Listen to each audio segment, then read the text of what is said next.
প্রমাণ সমেত আসল গয়নাচোরকে ধরে ঋষির মায়ের মন জিতল উজি। সম্পূর্ণ জানতে হলে দেখতে থাকো।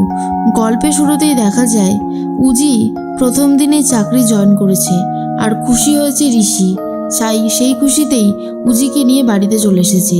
উজি শার্ট প্যান্ট পরেই চলে এসেছে ব্যানার্জি বাড়িতে। তখনই উজি বলে, আরে এরকমভাবে এখানে আসাটা একদমই উচিত হয়নি। বাবা, কাকুমণি, মা দেখলে কি যে কেলেঙ্কারি কাণ্ড হবে। ঋষি বলে, কিচ্ছু হবে না।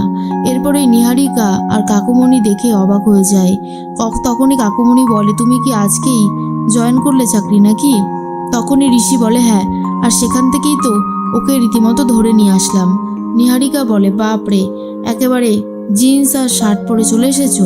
কাকুমণি বলে, আহ নিহারিকা, কি হচ্ছেটা কি? ও তো এরকমভাবেই গিয়েছিল ডিউটিতে, তাই সেভাবেই এসেছে। সহজ ব্যাপারটাকে সহজভাবে মেনে নাও না, তাহলেই তো হয়।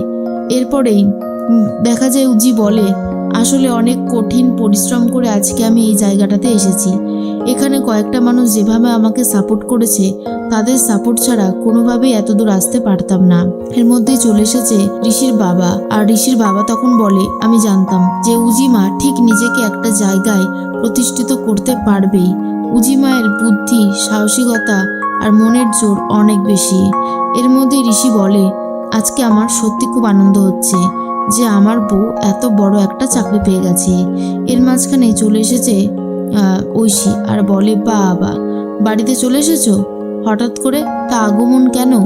এবারে তো তোমার সাথে ভালোভাবে কথা বলতে হবে, না হলে তো আবার ভয় দেখাবে জেলে ভরে দিতে পারো, তাই না?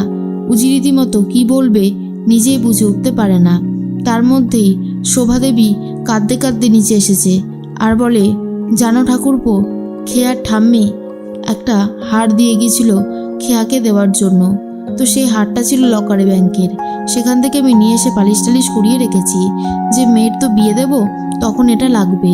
কিন্তু এখন আলমারি খুলে দেখলাম হারটা আর সেই জায়গাটাতে নেই। কোথায় গেল? কেন যে আমাদের সাথে বারবার এরকম অন্যায় ঘটে, সেটাই আমি বুঝে উঠতে পারছি না। উজি তখন সবার দিকে তাকাতে থাকে। সন্দেহ কার দিকে বেশি হচ্ছে সেটা এখনো বুঝতে পারছি না উজি। তখনই উজি বলে, আমাকে ভালো করে ব্যাপারটা প্রথম থেকে ভেবে দেখতে হবে। তখন ঐশী বলে, কে আবার চুরি করেছে? এই বাড়িতে যে কটা কাজের লোক থাকে তারাই চুরিটা করেছে। আচ্ছা মা, তুমি আই কার্ড দেখে কেন নাও না বলো তো কাজে? এবার কি করে সামলাবে? তখনই নিজে থেকেই দেখা যায় বাড়ির কাজের লোকগুলোকে মারধর দিতে শুরু করে ঐশী। এরপর উজি আটকে দেয় আর বলে, খবরদার, এইভাবে কারোর গায়ে হাত দেওয়া যায় না। তুমি প্রমাণ ছাড়া কারোর গায়ে এইভাবে হাত দিতে পারো না। সেক্ষেত্রে কিন্তু আমাকে তাহলে এবারে একটা ব্যবস্থা নিতে হবে। ঐশী তখন বলে, এই শোনো, আমাদের বাড়িতে চুরি হয়েছে, আমরা বুঝে নেব। তুমি কেন এর মধ্যে নাক গলাচ্ছ সেটাই বুঝে উঠতে পারছি না। এর মাঝখানেই জিৎ বসু কথা বলতে থাকে নিশার সাথে আর বলে, আপনার রান্নাটা কিন্তু দারুণ। আমি ভাবতাম হয়তো উজি এত ভালো রান্না করে, কিন্তু আপনার হাতের রান্নাও তো দারুণ খেতে। তাহলে এরপর আমরা এক ধাপ এগোতে পারি? নিশা তখন কিছুই বুঝে উঠতে পারে না।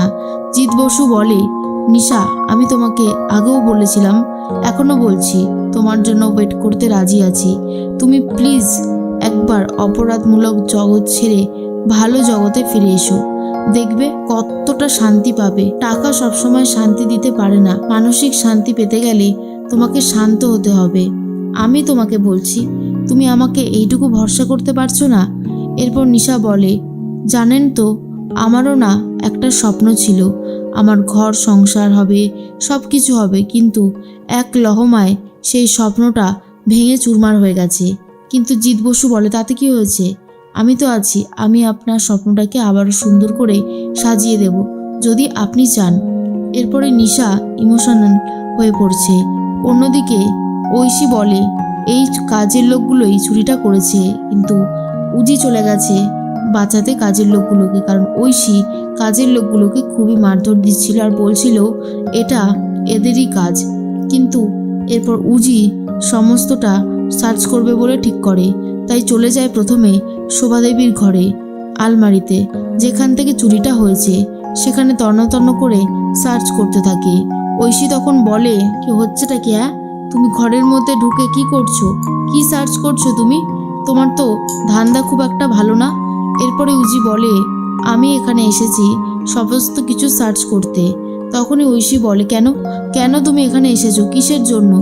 এরপরই ভালো করে চেক করে দেখে আর একটা জিনিস পায়। ঐশী তখন বলে, আমি চেক করব। তুমি কেন চেক করবে? এরপরে ঐশীকে ঘরের মধ্যে ঢুকিয়ে বাইরে থেকে ছিটকিনি দিয়ে দেয় উজি আর বলে, যতক্ষণ না আমার কাজ হচ্ছে ততক্ষণ তুমি এইভাবে বাধা থাকো।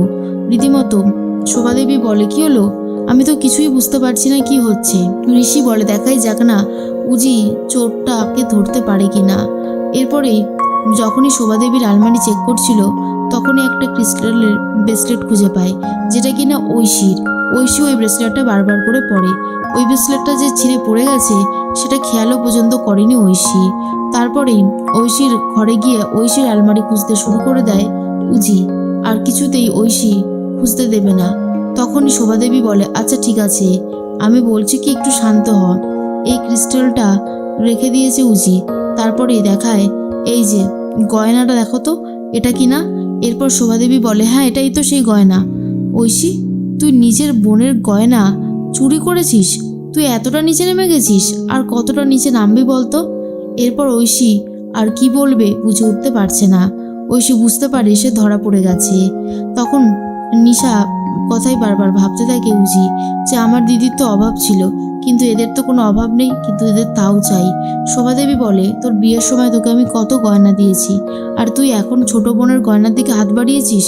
তো ছোট বোন কিন্তু কখনোই কিছু চায় না, সে নিজের মতোই থাকতে পছন্দ করে। এর মাঝখানে শঙ্খ বলে, আমি বলি কি? তখনই ঋষির বাবা বলে, খবরদার, তুমি আর একটা কথাও বলবে না। এই যত নষ্টের গোড়া তুমি, তোমার জন্য এসব কিছু হয়েছে। কাজকর্ম করবে না আর বাড়িতে বসে থেকে থেকে উল্টোপাল্টা কাজ করবে। আর ঐশী, নিজের বরকে তো শাসন করতেই পারিসনি, তার উপরে আবার তুই এত বড় একটা মিস্টেক করলি।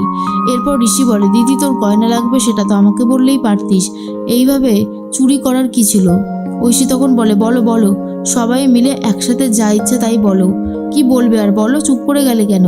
শোভাদেবী বলে, আর কিছু বলতে চাই না, শুধু এটুকু বলতে চাই তুই যেই কাজটা করেছিস সেটা একদমই ঠিক না। এরপরে উজি ব্রেসলেট যেটা খুঁজে পেয়েছিল শোভাদেবীর ঘরে সেটা পরিয়ে দেয় নিশাকে, পরিয়ে দেয় ঐশীকে আর বলে, আমার দিদি তো অভাবের থেকে করে ফেলেছিল, কিন্তু তোমাদের তো অভাব নেই। গরিব দুঃখীদেরকে এইভাবে ফাঁসিও না, এইভাবে তাদের টাকা মেরো না। যা হবে ভালো হবে না, কিন্তু তোমাদেরকে অনেক টাকা অলরেডি সবাই দিয়েছে, কিন্তু সেটা ঠিকঠাকভাবে ব্যবহার করতে পারোনি। তবে এখন থেকে আর অন্যায় করো না, তাহলে কিন্তু আমি তোমাকে রীতিমতো জেলে ভরে দেবো। সেটা কি ভালো হবে? ঐশী বুঝতে পারে সে সবার সামনে ঠিক কতটা নিচু হয়ে গেছে, কিন্তু তাও তেমন কিছু আর বলতে পারে না, আর উজি ঠিক করে বেরিয়ে যাবে।